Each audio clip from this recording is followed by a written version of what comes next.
जन्म नाही पुन्हा।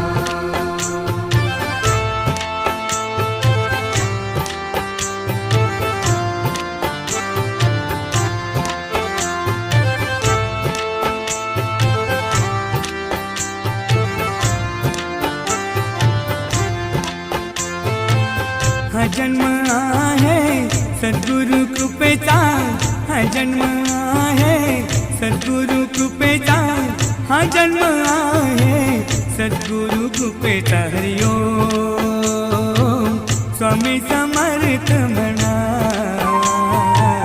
हा जन्म